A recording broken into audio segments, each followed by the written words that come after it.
ध्यायतो विषयान् पुंसः संगस्तेषु पजायते संगात् संजायते कामात् कामात् क्रोधो विजायते क्रोधात् भवति सम्मोहात् सम्मोहात् स्मृतिविभ्रमः स्मृतिभ्रंशात् बुद्धिनाशात् यह जो हमारा जीवन है यह कहीं ना कहीं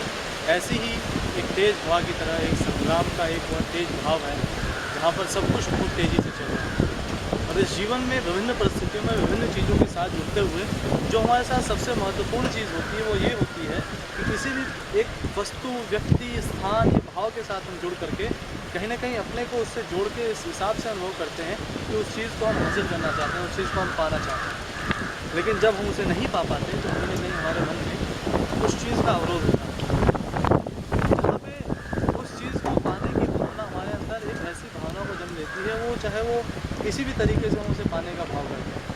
वह कामना, वह इच्छा, वह आकांक्षा हमारे अंदर यदि है और वो किसी न किसी रूप में यदि पूरी नहीं हो पाती है तो हमारे अंदर फिर जो चीज़ वो जन्म लेती है वो है कि हमें एक अपेक्षा हो जाती है कि हमें इस तरीके से इस चीज़ को हासिल करके रहना ही है। लेकिन जब हमारी अपेक्षाओं की उपेक्षा होती है, जब हमारी कामनाओं का दमन होता है, उसका शमन नहीं हो पाता, तो उसके कारण उत्पन्न होता है क्रोध।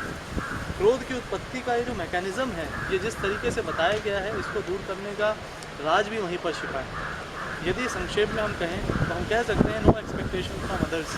Even don't expect from yourself. Because देश काल और परिस्थिति के हिसाब से कई बार कुछ ऐसा हो सकता है जो वो नहीं हो जहाँ पर आप न रहें। उस स्थिति में अपेक्षाओं की उपेक्षा अगर होगी तो क्रोध उत्पन्न होगा, और क्रोध से सबसे ज़्यादा हानि जो होती है वो किसी व्यक्ति की स्वयं से स्वयं की ही हानि होती है। किसी भी वस्तु, व्यक्ति, स्थान व भाव के साथ अपनी कामनाओं को इतना न जोड़ें कि कहीं ना कहीं उसके कारण आपके मन में उसके न हो पाने पर ऐसा क्रोध उत्पन्न हो जिससे खुद को ही हमें हानि हो। इस बात का ध्यान कराता है हमें यह वाक्य, और साथ में हमें महसूस करना चाहिए अपेक्षाएं औरों से कम करें ताकि उसकी उपेक्षा न हो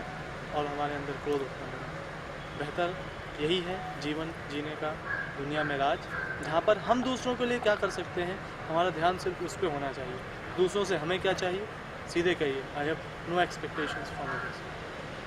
थैंक यू।